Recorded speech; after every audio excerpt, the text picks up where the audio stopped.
로마서 11장 1절에서 36절 말씀. 그러면 내가 묻습니다.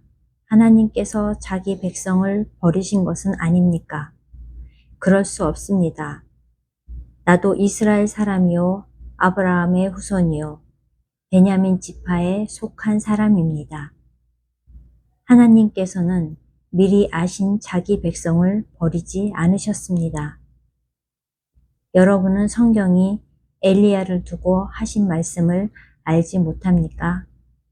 그가 이스라엘을 고발하여 하나님께 이렇게 호소하였습니다. 주님, 그들은 주님의 예언자들을 죽이고 주님의 제단들을 헐어버렸습니다. 남은 것은 나 혼자밖에 없는데 그들은 내 목숨마저 찾고 있습니다. 그런데 하나님께서는 그에게 어떻게 대답하셨습니까?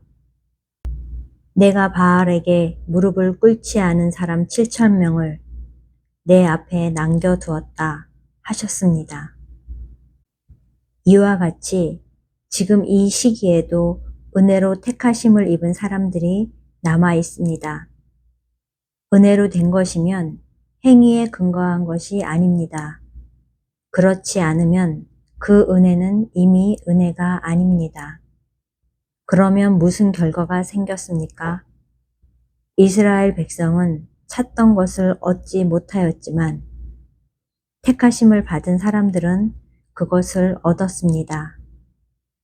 그리고 그 나머지 사람들은 완고해졌습니다. 성경에 이렇게 기록한 바와 같습니다. 하나님께서 그들에게는 혼미한 영을 주셨으니 오늘까지 그들은 눈이 있어도 보지 못하고 귀가 있어도 듣지 못한다. 다윗도 다음과 같이 말하였습니다. 그들의 밥상이 그들에게 올무가 되고 덫이 되게 하여 주십시오. 그들이 걸려 넘어지고 보복을 받게 하여 주십시오. 그들의 눈이 어두워져서 보지 못하게 되도록 하여 주십시오. 그들의 등이 언제나 굽어 있게 하여 주십시오. 그러면 내가 묻습니다. 이스라엘이 걸려 넘어져서 완전히 쓰러져 망하게끔 되었습니까? 그럴 수 없습니다. 그들의 허물 때문에 구원이 이방 사람에게 이르렀는데 이것은 이스라엘에게 질투하는 마음이 일어나게 하려는 것입니다. 이스라엘의 허물이 세상의 부요함이 되고 이스라엘의 실패가 이방 사람이 부요함이 되었다면 이스라엘 전체가 바로 설 때에는 그 복이 얼마나 더 엄청나겠습니까? 이제 나는 이방 사람인 여러분에게 말합니다.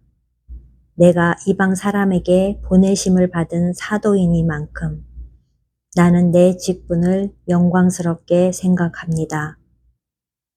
나는 아무쪼록 내 동족에게 질투심을 일으켜서 그 가운데서 몇 사람만이라도 구원하고 싶습니다. 하나님께서 그들을 버리심이 세상과의 화해를 이루는 것이라면 그들을 받아들이심은 죽은 사람들 가운데서 살아나는 삶을 주심이 아니고 무엇이겠습니까? 만물로 바치는 빵 반죽 덩이가 거룩하면 남은 온 덩이도 그러하고 뿌리가 거룩하면 가지도 그러합니다. 그런데 참 올리브나무 가지들 가운데서 얼마를 잘라내시고서 그 자리에다 돌 올리브나무인 그대를 접붙여 주셨기 때문에 그대가 참 올리브나무의 뿌리에서 올라오는 양분을 함께 받게 된 것이면 그대는 본래의 가지들을 향하여 우쭐대지 말아야 합니다. 비록 그대가 우쭐댈지라도 그대가 뿌리를 지탱하는 것이 아니라 뿌리가 그대를 지탱한다는 것을 명심해야 합니다.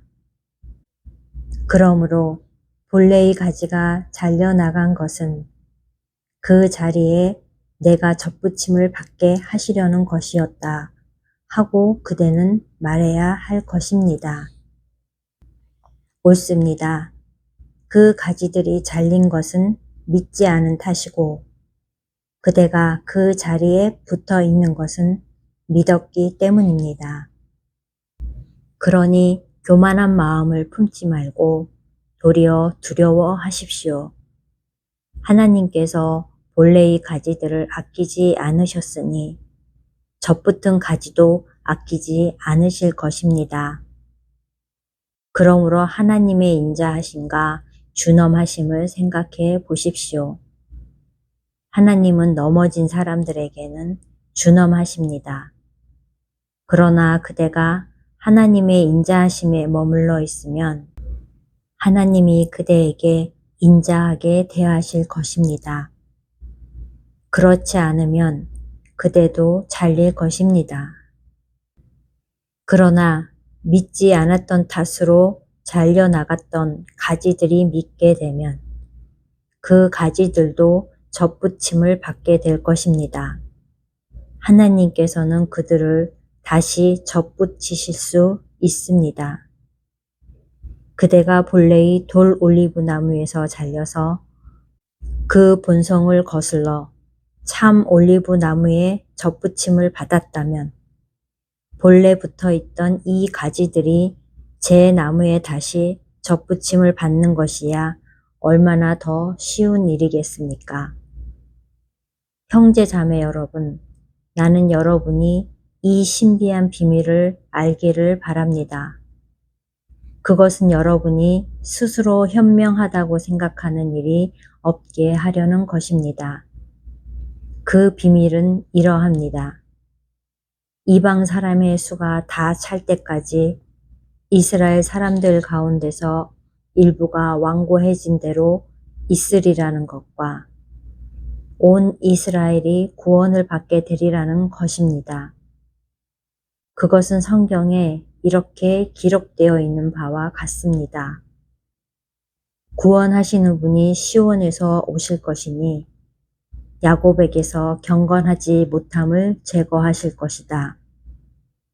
이것은 그들과 나 사이의 언약이니 내가 그들의 죄를 없앨 때에 이루어질 것이다. 복음의 관점에서 판단하면 이스라엘 사람들은 여러분이 잘 되라고 하나님의 원수가 되었지만 택하심을 받았다는 관점에서 판단하면 그들은 조상 덕분에 하나님의 사랑을 받는 사람들입니다. 하나님께서 주시는 고마운 선물과 부르심은 철회되지 않습니다. 전에 하나님께 순종하지 않던 여러분이 이제 이스라엘 사람의 불순종 때문에 하나님의 자비를 입게 되었습니다. 이와 같이 지금은 순종하지 않고 있는 이스라엘 사람들도 여러분이 받은 그 자비를 보고 회개하여 마침내는 자비하심을 입게 될 것입니다.